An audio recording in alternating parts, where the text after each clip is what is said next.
Disruptive impulse control and conduct disorder. तो इसके अंदर हम दो डिसऑर्डर्स पढ़ेंगे। पहला है हमारे पास ऑपोजिशन डेफिएंट डिसऑर्डर और दूसरा है हमारे पास कंडक्ट डिसऑर्डर या फिर एंटी सोशल डिसऑर्डर।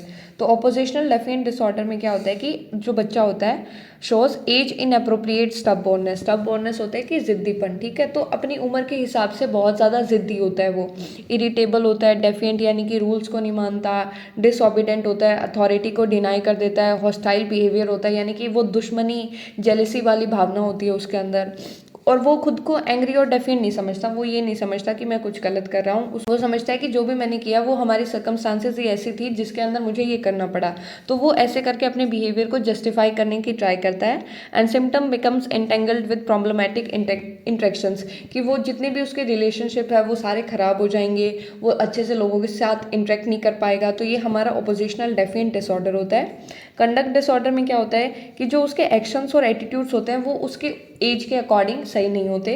वो अपनी फैमिली की एक्सपेक्टेशन, सोसाइटी के जो नॉर्म्स होते हैं, पर्सनल और प्रॉपर्टी राइट्स होते हैं, उन सभी चीज़ों को वॉयलेट करता है।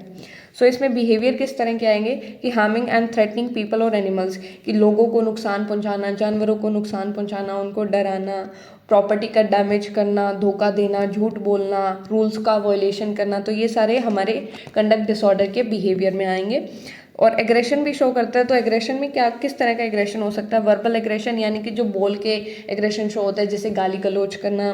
फिजिकल एग्रेशन दूसरे को मारना, ठीक है। हॉस्टाइल होता है कि दूसरे को इंजर करना, मतलब उसकी एक इंडिविजुअल की इंटेंशन ये होती है कि मुझको दूसरे को नुकसान पहुंचाना है। प्रोएक्टिव एग्रेशन में क्या होता है कि दूसरे बंदे को तंग करना, उसको बुली करना, उसको डोमिनेट करना, ठीक है।